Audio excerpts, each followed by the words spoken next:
everybody. Welcome to part 2, day 21 of Harry Potter and the Sorcerer's Stone. We're going to pick it up in the middle of chapter 1. We're in the middle of chapter 1 still. So let's start with how very wrong he was. Mr. Dursley might have been drifting into an uneasy sleep, but the cat on the wall outside was showing no sign of sleepiness. It was sitting as still as a statue, its eyes fixed unblinkingly on the far corner of Privet Drive. It didn't so much as quiver when a car slammed on the next street, not when two owls swooped overhead. In fact, it was nearly midnight before the cat moved at all. A man appeared on the corner the cat had been watching, appeared so suddenly and silently you'd have thought he'd just popped out of the ground. The cat's tail twitched and its eyes narrowed. Nothing like this man had ever been seen on Privet Drive. He was tall, thin, and very old, judging by the silver of his hair and beard, which were both long enough to tuck into his belt. He was wearing long robes, a purple cloak that swept the ground, and high-heeled buckled boots. His blue eyes were light, bright, and sparkling behind half-moon spectacles, and his nose was very long and crooked, and though it had been broken at least twice. This man's name was Albus Dumbledore. Albus Dumbledore didn't seem to realize that he had just arrived in a street where everything from his name to his boots were unwelcomed. He was busy rummaging in his cloak looking for something, but he did seem to realize he was being watched, because he looked up suddenly at the cat, who was still staring at him from the other end of the street. For some reason, the sight of the cat seemed to amuse him. He chuckled and muttered, "I should have known." He found what he was looking for in his inside pocket. It seemed to be a silver cigarette lighter. He flicked it open, held it up into the air, and clicked it. The nearest street lamp went out with a little pop. He clicked it again. The next lamp flickered into darkness. 12 times he clicked the put outer, until the only lights left on the whole street were two tiny pinpricks in the distance, which were the eyes of the cat watching him. If anyone looked out of their window now, even beady-eyed Mrs. Dursley, they wouldn't be able to see anything that was happening down on the pavement. Dumbledore slipped the put outer back inside his cloak, set off down the street toward number 4, where he sat down on the wall next to the cat. He didn't look at it, but after a moment he spoke to it. "Fancy seeing you here, Professor McGonagall." He turned to smile at the tabby, but it had gone. Instead, he was smiling at a rather severe-looking woman who was wearing square glasses exactly the shape of the markings the cat had had around its eyes. She, too, was wearing a cloak, an emerald one. Her black hair was drawn into a tight bun. She looked distinctly ruffled. "How did you know it was me?" she asked. "My dear Professor, I've never seen a cat sit so stiffly." "You'd be stiff if you'd been sitting on a brick wall all day," said Professor McGonagall. "All day? When you could have been celebrating? I must have passed a dozen feasts and parties on my way here." Professor McGonagall sniffed angrily. "Oh yes, everyone's celebrating all right," she said impatiently. "You'd think they'd be a bit more careful, but no. Even the Muggles have noticed something's going on. It was on their news." She jerked her head back at the Dursleys' dark living room window. "I heard it. Flocks of owls shooting stars. Well, they're not completely stupid. They were bound to notice something, shooting stars down in Kent. I bet that was Daedalus Diggle. He never had much sense." "We can't blame them," said Dumbledore gently. "We've had precious little to celebrate for 11 years. "I know that," said Professor McGonagall irritably. "But that's no reason to lose our heads. People are being downright careless out on the streets in broad daylight, not even dressed in Muggle clothes, swapping rumours." She threw a sharp sideways glance at Dumbledore here, as though hoping he was going to tell her something. But he didn't. So she went on. "A fine thing it would be if, on the very day you-know-who seems to have disappeared at last, the Muggles found out about us all. I suppose he really has gone, Dumbledore?" "It certainly seems so," said Dumbledore. "We have much to be thankful for. Would you care for a lemon drop?" "A what?" "A lemon drop. They're kind of a Muggle sweet I'm rather fond of." "No, thank you," said Professor McGonagall coldly, as though she didn't think this was the moment for lemon drops. "As I say, even if you know who has gone—" "My dear Professor, surely a sensible person like yourself can call him by his name, All this you-know-who nonsense for 11 years. I've been trying to persuade people to call him by his proper name, Voldemort. Professor McGonagall flinched, but Dumbledore, who was unsticking 2 lemon drops, seemed not to notice. It all gets so confusing if we keep saying you-know-who. I have never seen any reason to be frightened of saying Voldemort's name. I know you haven't, said Professor McGonagall, sounding half exasperated, half admiring. But you're different. Everyone knows you're the only one you know. All right, Voldemort was frightened of. Oh, you flatter me, said Dumbledore calmly. Voldemort has powers I will never have. Only because you're too, well, noble to use them. It's lucky it's dark. I haven't blushed so much since Madame Humphrey told me she liked my new earmuffs.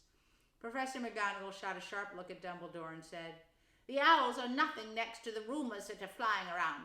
You know what everyone's saying about why he's disappeared and what finally stopped him? It seemed that Professor McGonagall had reached the point she was most anxious to discuss.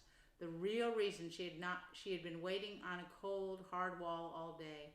For neither as a cat nor as a woman had she fixed Dumbledore with such a piercing stare as she did now. It was plain that whatever everyone was saying, she was not going to believe it until Dumbledore told her it was true. Dumbledore, however, was choosing another lemon drop and did not answer. What they're saying, she pressed on, is that last night Voldemort turned up in Godric's Hollow. He went to find the Potters. The rumour is that Lily and James Potter that they're dead. Dumbledore bowed his head. Professor McGonagall gasped. Lily and James. I can't believe it. I didn't want to believe it. Oh, Albus. Dumbledore reached out and patted her on the shoulder. I know, he said heavily. Professor McGonagall's voice trembled as she went on. That's not all. They're saying he tried to kill the Potter's son, Harry, but he couldn't. He couldn't kill that little boy. No one knows why or how, but they're saying that when he couldn't kill Harry Potter, Voldemort's power somehow broke, and that's why he's gone. Dumbledore nodded glumly. It's true, faltered Professor McGonagall. After all he's done, all the people he's killed, he couldn't kill a little boy. It's just astounding of all the things to stop him. But how in the name of heaven did Harry survive? We can only guess, said Dumbledore. We may never know. Professor McGonagall pulled out a lace handkerchief and dabbed at her eyes beneath her spectacles. Dumbledore gave a great sniff as he took a golden watch from his pocket and examined it. It was a very odd watch. It had 12 hands but no numbers. Instead, little planets were moving around the edge. It must have made sense to Dumbledore, though, because he put it back in his pocket and said, Oh, Hagrid's late. I suppose it was he who told you I'd be here, by the way. Yes, said Professor McGonagall. And I don't suppose you're going to tell me why you're here, of all places. I've come to bring Harry to his aunt and uncle. They're the only family he has left now. You don't mean, you can't mean the people who live here, cried Professor McGonagall, jumping to her feet and pointing at number 4. Dumbledore, you can't. I've been watching them all day. You couldn't find 2 people who are less like us, and they've got this son. I saw him kicking his mother all the way up the street, screaming for sweets. Harry Potter, come and live here. It's the best place for him, said Dumbledore firmly. His aunt and uncle will be able to explain everything to him when he's older. I've written them a letter. A letter? Replied Professor McGonagall faintly, sitting back down on the wall. Really, Dumbledore, you think you can explain all this in a letter? These people will never understand him. He'll be a famous, a legend. I wouldn't be surprised if today was known as Harry Potter Day in the future.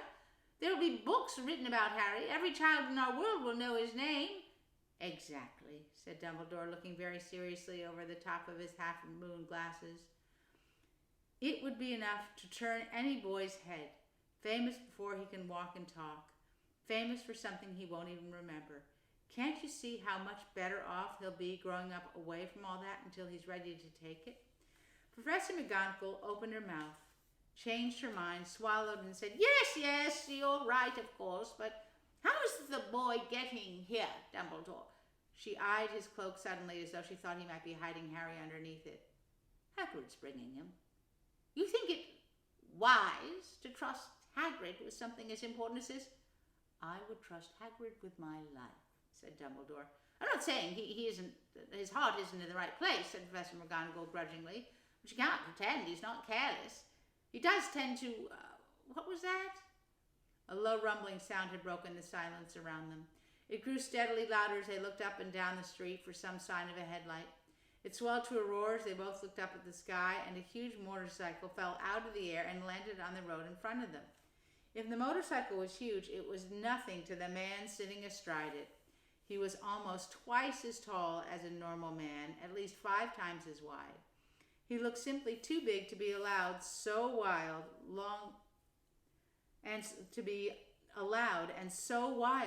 long tangles of bushy black hair and beard hid most of his face.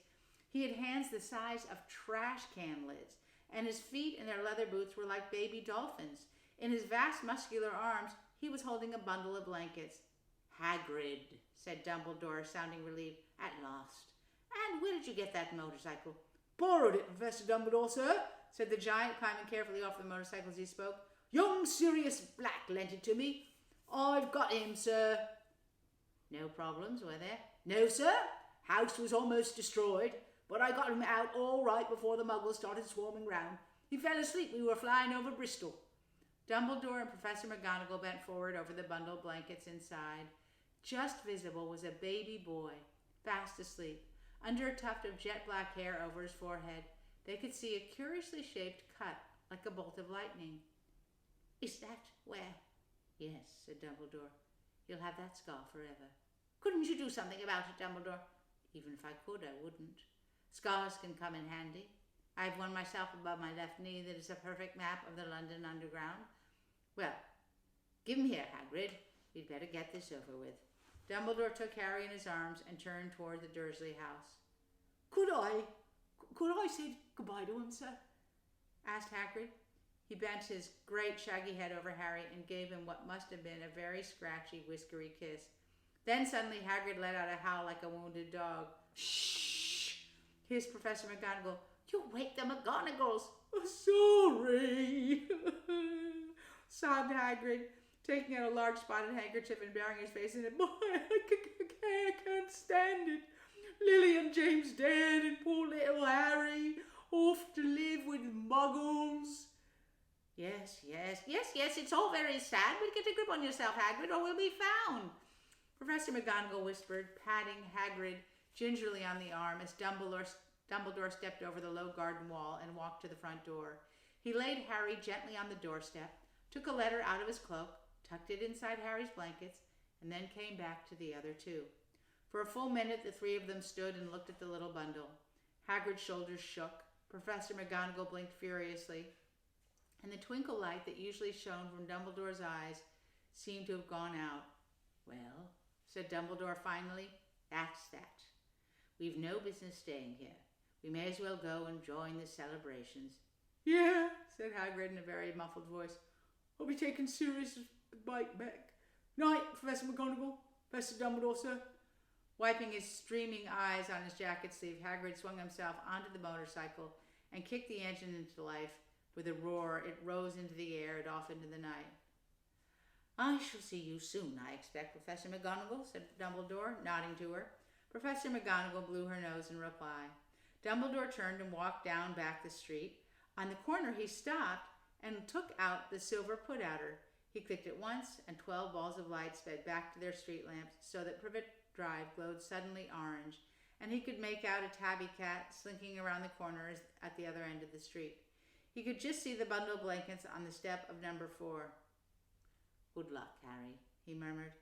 He turned on his heel, and with a swish of his cloak, he was gone. A breeze ruffled the neat hedges of Privet Drive, which lay silent and tidy under the inky sky, the very last place you would expect astonishing things to happen. Harry Potter rolled over inside his blankets without waking up.